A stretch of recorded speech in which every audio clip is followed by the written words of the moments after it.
Good evening, everyone. Thank you for coming out to celebrate, to hear about what the youth have done this week. They put in a lot of hard work. I don't know if you know this, but usually when we do these sorts of things, we do them like 2 weeks after the actual mission trip. And so I don't know if you can tell by looking at my face or by seeing their postures, but we're exhausted. It was a good week. It was really, really hard, parts of it, and we're going to tell you all about it.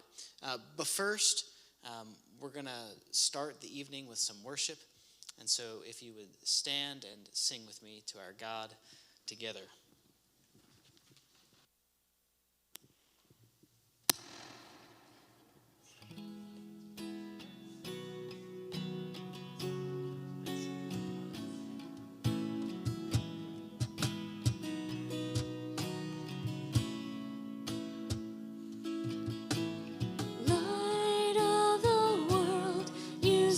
Down into darkness, opened my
You all can have a seat. If you don't mind, can we have a round of applause for our musicians and singers? These three, with the addition of Clark Stefanik, came and helped us lead our program, our devotionals, every evening, and they did an excellent job leading us in worship. If I could now have the youth come up front, pick a chair. What we're going to take you through is a brief kind of slideshow that the youth have prepared for you guys to tell about their trip, what they did, what the devotions were like, and so on and so forth. And after this, there's going to be a time of Q&A. So be thinking about questions you can ask, stories you'd like to hear a little bit more about as they share. All right, who has the first slide? Well, let's have you meet our team first, just in case you don't know who we are. I'm Pastor Greg. I'm the associate pastor here at West Shore Baptist Church, and I led this mission trip this week along with Mara Giannoni, youth leader. Glory Adami. Jenna Myers. Madeline Waring. TJ House. Logan Waring. Michael Waring. Victor Adiemi. You guys are doing great so far.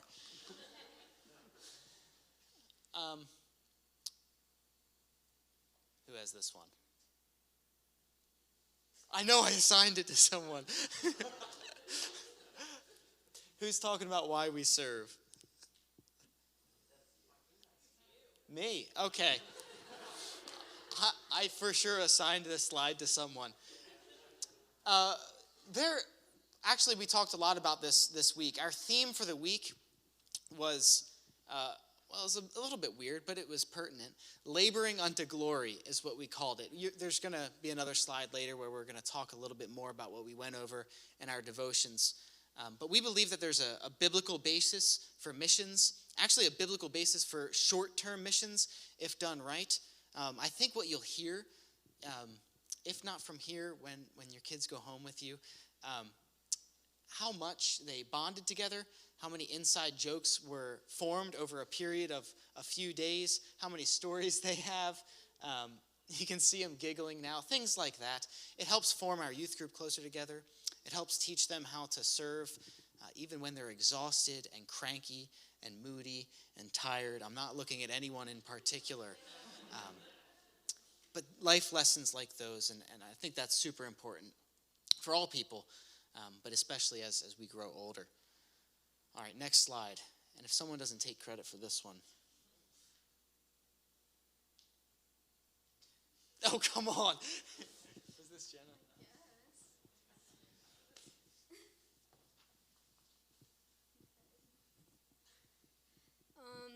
So this week we helped a lady named Darlene in Steelton, Harrisburg.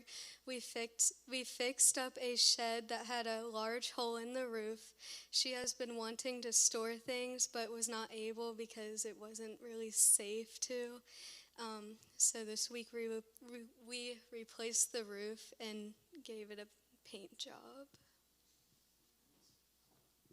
You'll see more pictures of that in a second. This was the theme for the week, laboring unto glory.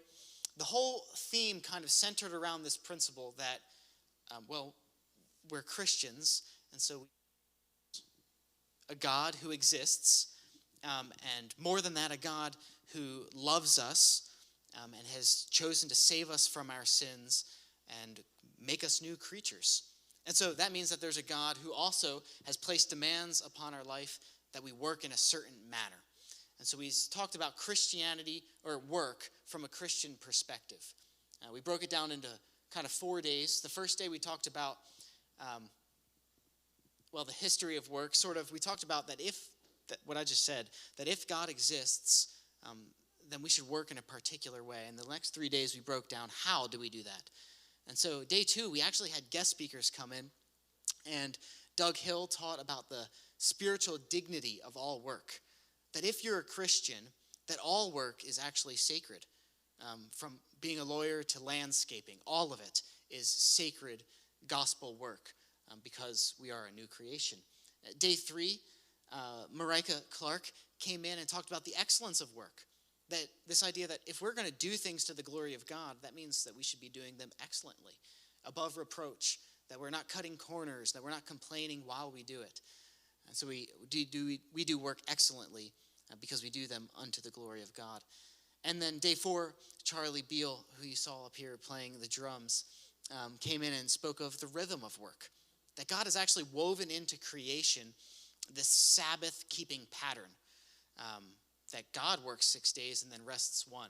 That our bodies are hardwired to sleep at nighttime. And if you go even a couple days without rest, you're going to be in some big trouble. Same too with the idea of Sabbath keeping. That Christian work has a deliberate Sabbath-infused rhythm to it. And so, I don't know, Glory, do you want to talk a little bit more about the devotions? So throughout the week, we were talking about how different ways that we could work onto glory and how we can put that into our lives, our daily lives. But the one thing that really stuck out to me was the fact that everyone's different and has a different area of specialization. So you shouldn't try to be another person. Do what you do best. And the earlier you realize that, the more appreciation you have for your work.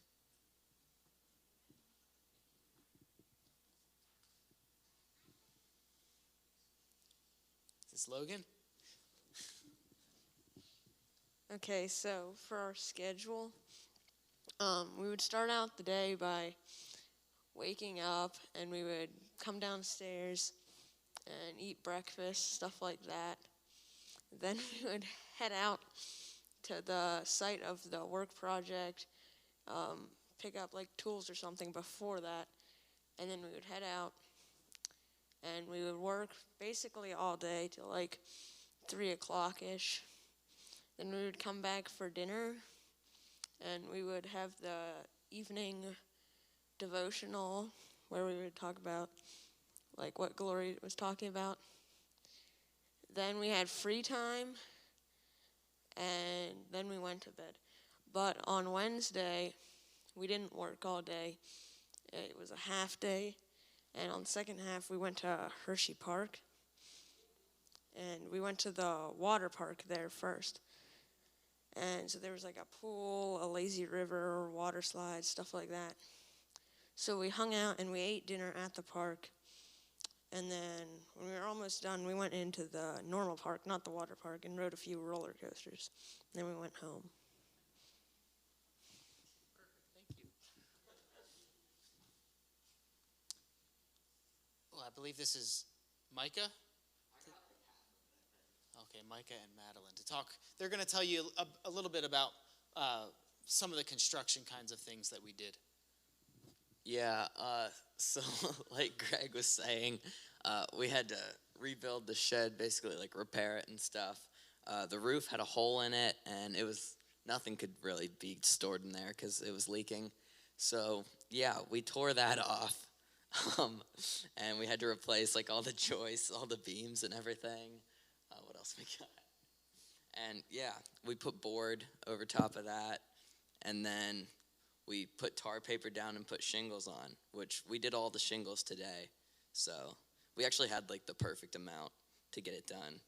So that was good. We also had to do it by hand because we didn't have a nail gun. So yeah. Madeline, you want to talk about painting?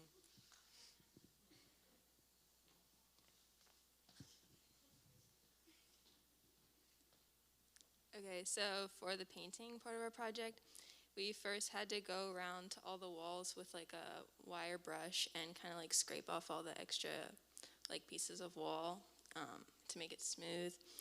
Then we went to Home Depot and we picked out a gray color that we thought would look good on it. It's called City Street, if that means anything. And after the first coat, we went in and used sealant to cover up all the cracks in the wall. and then we painted a second coat, and then we decided to paint the inside of it too because we thought it would look good, so we painted the gray paint in the inside too with this paint sprayer thing. I don't know what it's called, but... And then to finish, we made a border for the front and back doors and painted that white.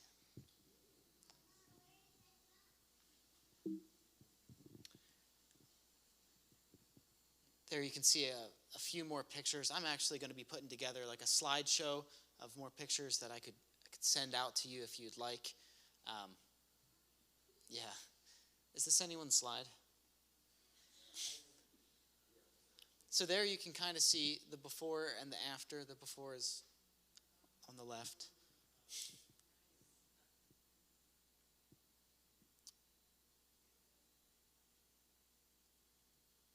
Victor, have you spoken yet? What are you supposed to speak about?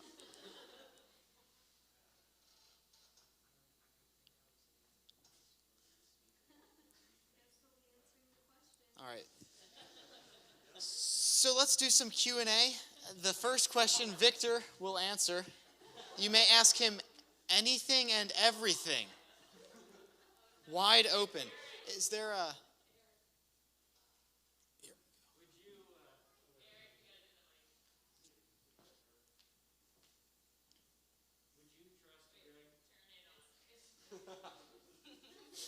It's going to be a no. Here.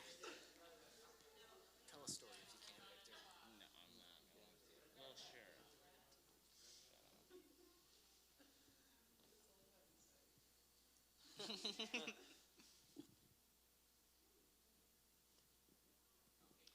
All right. Would you trust Pastor Greg with a nail gun? Please tell us why or why not. Well, this question is, I think I saw something like this coming. I wouldn't trust Pastor Greg with a nail gun for a couple reasons. Someone might be in the shed and he's using a nail gun on the roof, and he might miss the support beam and fire it down. He might also mistakenly drop the nail gun and it might fire in someone's leg. But to be serious, I mean, I could trust him with tools as long as he follows the correct safety measures. Which happened all the time. Yeah, it did happen all the time. I have a couple of questions. How did you choose this particular project? Who came up with that?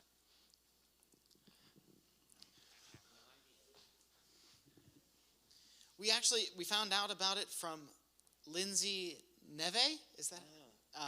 She called and informed us. We had a whole bunch of projects from our church to do, but all of them were pretty smaller projects, and we would be going around to different locations. This one let us stay in one place, work on one project, and really kind of learn a whole bunch new skills. I thought it was super valuable for everyone who got to do it. But that's how we chose, yeah. Thanks. The other one I had was when you went to Hershey Park, did anybody ride Candemonium? That's that brand new one right at the entrance there. Fahrenheit. Oh. Victor, you can talk about that. You were traumatized.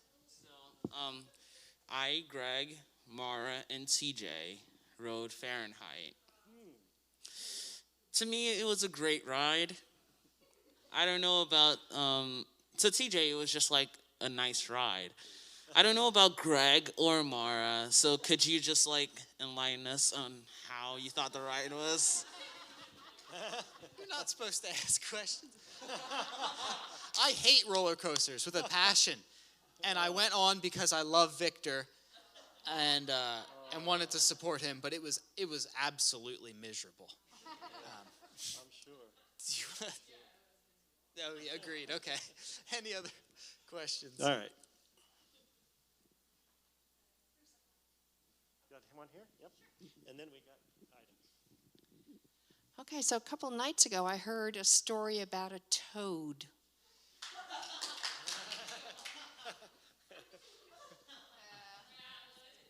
Jenna, Lori, Madeline.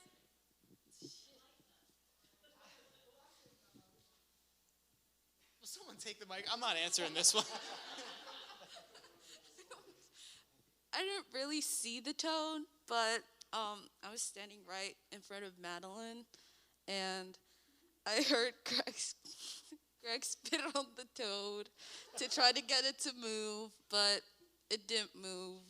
And I don't know what they did to the toad, but yeah, that's really what happened.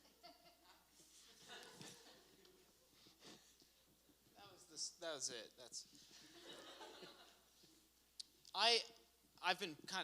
I've been practicing ever since I was young, and I was probably, I'm not bragging, but I was probably 15 or 20 feet away on a roof, and I spit, and I hit the toad right on its head, and the best part about it was I was so dehydrated that my spit was like a milky white, and everyone thought it was paint. Okay, next question. Mine is not a question. Well, in a way it is. Did you three girls have a hard time getting those water bottles out to the car? I offered you a cart.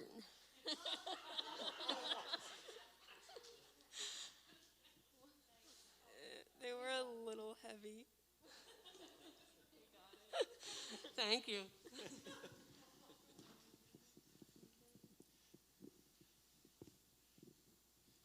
Question from the back.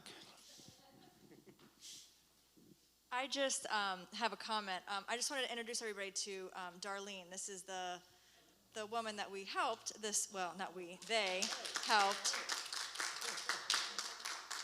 And she was very appreciative. She said she was almost gonna cry when I went up to see how she liked it, and she said it. She did. She had tears in her eyes. So, thank you guys. Thanks for coming. Thanks for coming tonight. Do you have any comment? I can say they were all very polite.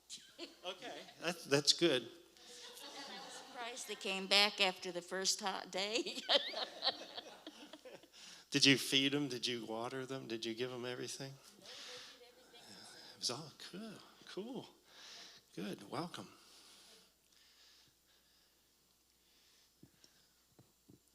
Oh, here's one. And there's Susie's next.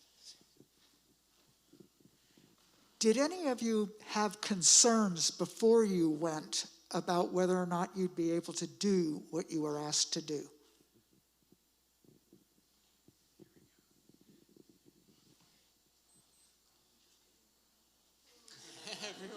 How about? We'll start with Victor. My main concern was falling off the roof. When we were taking everything apart, I was scared that I was going to fall off the roof, and it was somewhat terrifying, but after a while I kind of got used to being there, and it was fun. Yeah, like Victor said, falling off the roof, that was up there. Literally. Literally. Art. Yeah. I was just concerned we weren't gonna have enough time to get it done, but we got it done like right on time, so that was good.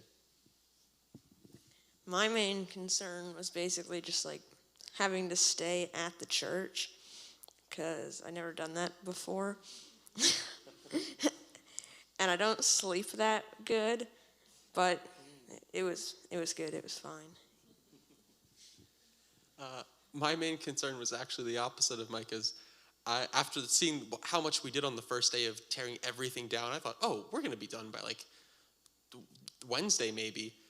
And in the days following, I was much more concerned of, are we actually going to get this done on time? I never realized why construction takes so long before.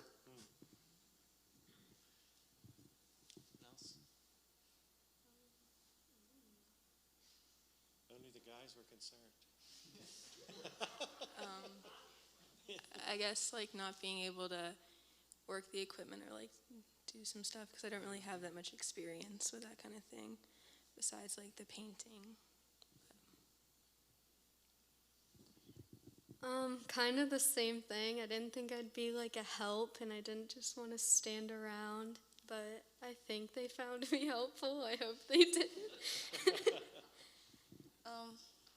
Kind of what Jenna and Madeline said, and also I didn't want anyone to get hurt because, well, we don't really use those equipment every day. Well, for me, I don't use them all the time, so.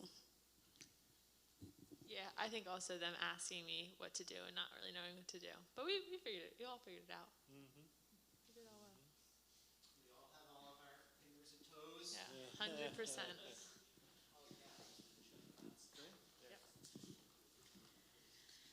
So I get the idea that the men were on the roof, the boys, males were on the roof, and the girls were doing the painting. Is that right? Pretty much? Okay.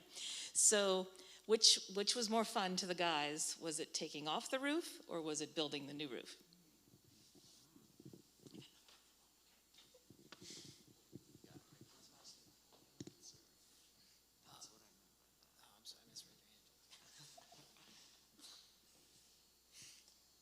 Come on, that's an easy question. Like, taking the roof apart was like the part where I didn't do anything. I was just standing out there waiting for them to take it apart. Then building it was the best part because you got to see it in progress for the whole week, and when you finally finish it, it's like you are relieved that you actually got it done, and you got it done the right way. All right. Well, taking it down was fun because I got to hit things. But yeah, I agree with Victor. Building it was just funner, yeah. And it's just nice to see when you have it done. Like, you can appreciate it much more because you actually did it yourself. Basically what Micah said, it was just fun to watch it in progress. And just building it and screwing it in was entertaining, I guess. Yeah, I think for me it was, I don't know, I feel like both of them were fun. The middle days were harder because it's when you're out in the heat, it's much more fun just to watch it come down and then be like, all right, that's it for the day, and then go home and be back in the shade. But seeing how, especially today for me at least, putting the shingles up and seeing like just one row done, and getting a system and having it go so smooth and just, yeah, that was really fun to experience. Well, that kind of answered my second question, was how did you feel about after, like, with the finished product? What was your feeling about that? You did a great job. It looks awesome. So, yeah, kudos to you guys. Good job.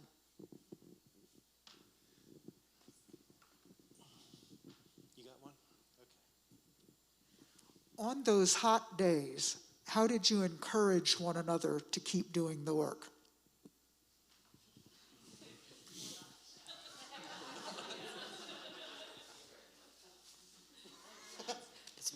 That's okay.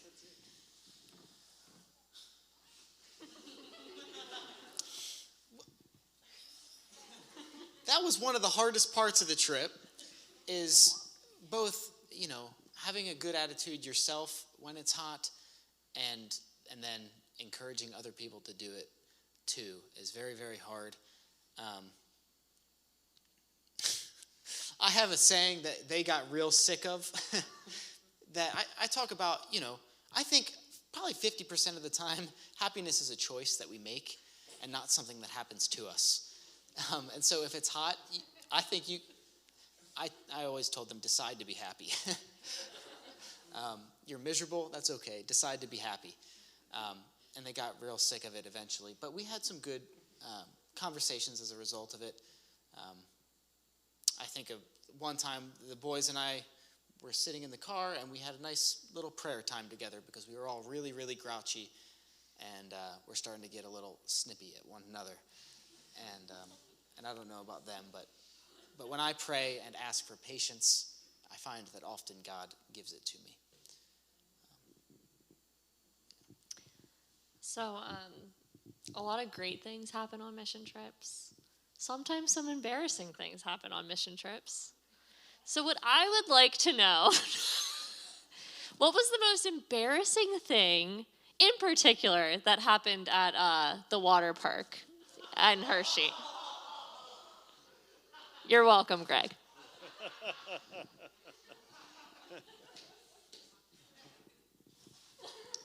I'm not answering.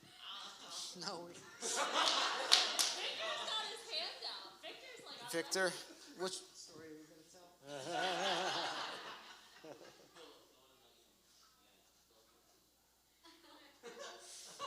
All right, I'll just tell the one. I'll take that as a yes.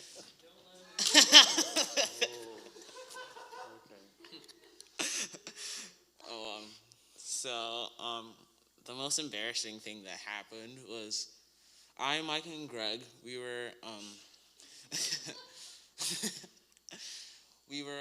on the lazy river ride, and we were floating past Mara and everyone else, and then Greg and Mara were talking about something. I don't know what they were talking about, but huh? Yeah, we were late to dinner. Yeah, just. I'll chime in for a second. We agreed. Oh, okay. We had agreed to meet for dinner at 4, and because we were next to the lazy river, technically, Greg, Micah, and Victor were there at 4, and then we're gone at 4:01. So that's what Mara and Greg were talking about. All right. So, as they're floating by, one of Greg's quotes to us for the week was he talked about being a practical atheist in our work ethic and what we said and what we did. So Mara yells at him loud enough for a couple of tables over to hear, really loud. You're being an atheist, a practical atheist, and most of us, I think all of us with her, were just kind of like, okay, this is probably not the best thing, but Mara continued to shout at him for a little bit, drawing some attention for us, and Greg just went, all right, I'm floating away, I don't have to deal with this, bye. Alrighty. Any other questions? Yeah, I have a couple more. Logan, you mentioned that you slept in the church. Can you describe the sleeping arrangements, like where it happened, for who? It was cold. Like around 50. Okay, not that cold, like 60. Because Greg decided it was a good idea to turn the thermometer down at time. And yeah, we all slept on air mattresses, and we were all in our sleeping bags shivering. Okay, so where did the guys sleep? What room? Like, were you on the floor of the sanctuary? Or? We were actually in the second floor, one of the classrooms over here, in the Ed Wing. Oh, okay. So we cleared out a classroom and set up our air mattresses and sleeping bags. And we started at 65, and I got a degree colder every night just to see. So. Okay, all right. Is that it? Well, yeah, I think a comfortable sleeping temperature is when I can see my breath in the morning. And yeah. All right. You just like blankets, don't you? My second question is kind of a serious one. Where and when did you see the Lord working in this week?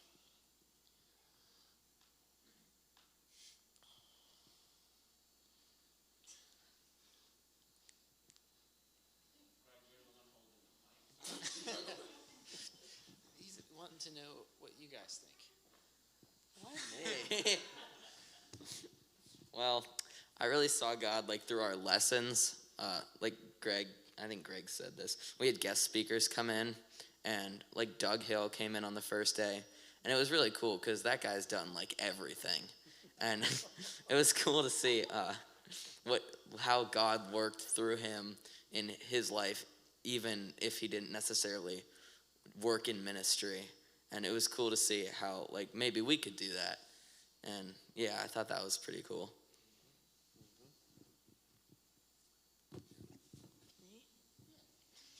I just saw God really working throughout the week, like helping us like bond, become better friends, and like I think this was mentioned earlier, like inside jokes and stuff, and just helped us to get to know each other better.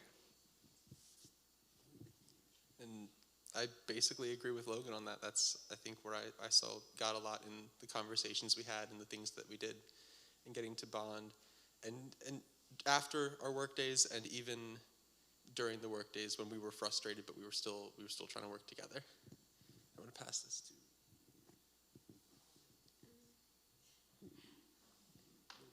The same thing. like, Yep. like talks we had and stuff with Mara, especially, like getting to know each other better and yeah. Guess that way. Just in our interactions with each other, and yeah, I got to spend time with them, and it was kind of nice to know how they would react in certain situations, so you know how to act towards them. I think we all, like in our small group with the girls, and also we stayed at Pastor Kelly's house, and so we had conversations to and from, and at night, really late at night. And we had good conversations about how to put what we were learning about into use. And so I was able to see all three of at least the girls do every day, work a little bit more towards working for the Lord, working for God's glory in ways of not getting frustrated when something was going wrong or when they didn't know how to do something. And I saw every single day them actively trying to do that. And so, and I think it truly was for the Lord, and it showed in all that they did. And they worked really hard. The girls worked really hard. That's all I want to say. One more. All right, we got one more. Well, it's kind of like the same thing. Yeah, the same thing Greg said. No, the same thing TJ said about our conversations and us working together even when we are like tired. We had a couple conversations that came out of questions. Like at night, we just like for 2 nights, yeah, we talked about a couple subjects on theology, which Greg dragged on for a couple. But it was also kind of fun because just getting to know everyone's opinion on some things.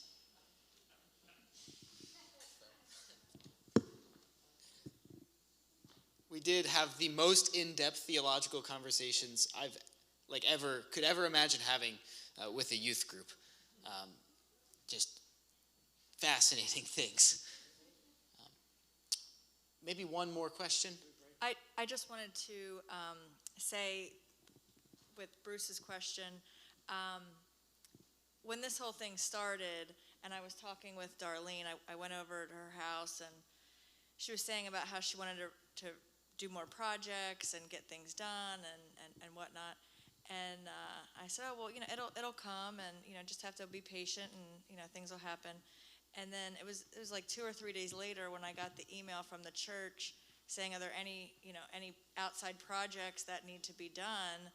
And I thought, well, let me go back over to Darlene's and see if she would, because some people don't want help. And I went back over to Darlene's and I said, hey, they're looking for projects. I'm not sure if you would get accepted or not, but I can throw it out there to them. And she said, well, yeah, because I've been praying for something like this to happen. And today's my birthday, and that would be an awesome present. So it was just, so touching to, right from the beginning, that things are just meant to be. And then I think I asked Mara, I said, how, like Bruce asked at the very beginning, I said, how did this project get picked? And she said it was just a perfect project, like it had a little bit of everything. There was various things that needed to be done, painting and construction and, whatnot. And I just thought it was perfect. And, everything does work out thanks to God. So thanks again, everybody. And it really, we could see God's hand all over this. We were supposed to go to West Virginia, and that trip, because of COVID, was canceled. And so we had, a number of weeks to plan something like this, and things just kind of fell together. People volunteered to serve dinners every night, and lead worship and help out in all kinds of ways and lead devotions. It really all happened perfectly according to God's timing, which I think that's a great note to end on. So as we close, would you bow your heads and pray with me? Father, thank you for orchestrating these amazing things. Thank you for these kids and how much they love you and want to serve you. Thank you for weeks like this week. We went into kind of nervous, and we didn't know what to expect, and coming out satisfied with the work, and 100 inside jokes later. We just thank you that you are a good God who loves us, who, as this trip is a reminder, is working everything for our good and for your glory. As we go out of here, I pray that the lessons that we learned this week would stay on our hearts and minds, and that whatever we do, wherever we find ourselves, in whatever vocation, that we would work and labor unto your glory. It's in Jesus Christ's name and for his sake we pray. Amen. Thank you all for coming.